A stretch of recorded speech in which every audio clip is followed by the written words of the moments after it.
एक विशाल समुद्र में एक मेढक रहा करता था। एक दिन वह समुद्र से बाहर निकला और फुदक फुदक कर इधर उधर घूमने लगा। घूमते घूमते वह बहुत दूर निकल आया। उसने जंगल पार किया। जंगल पार करते ही उसे एक कुआं नजर आया। वह कुएं की मुंडेर पर चढ़ गया और अंदर झांक कर देखा। उसे कुछ मेढक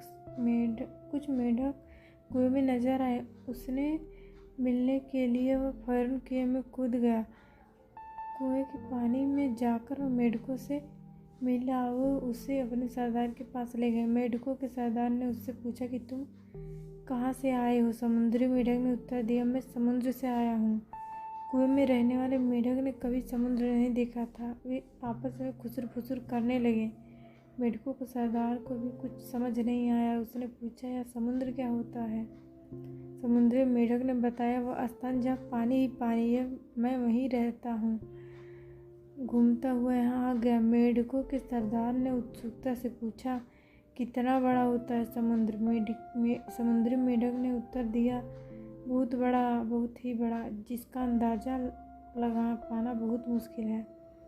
मेढकों का सरदार कुएं की 1/3 भाग तक उछल कर बोला, इतना बड़ा नहीं, इससे भी बड़ा। समुद्री मेढक ने जवाब दिया। मेढकों का सरदार और उछला और उसने आधा कुआं तय कर लिया। फिर पूछा, इतना बड़ा? नहीं, इससे भी बड़ा।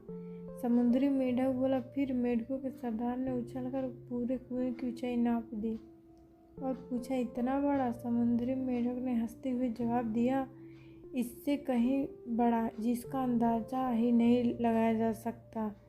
ना मेढक का सरदार और ना ही उसके समूह के मेढक कभी कुएं से बाहर निकले थे। कुआं ही उनकी दुनिया थी। उन्हें समुद्री मेढक की बात पर यकीन ही नहीं हुआ। मेढक का सरदार कुछ ही देर तक चुप रहा तो समूह में से एक मेढक बोला, सरदार, यह झूठ बोल रहा है। हमारे कुएं से विशाल जगह कोई हो ही नहीं सकती। ऐसे झूठे मक्कार मेढक को हम अपने साथ नहीं रख सकते। इसे यहाँ से भगाइए।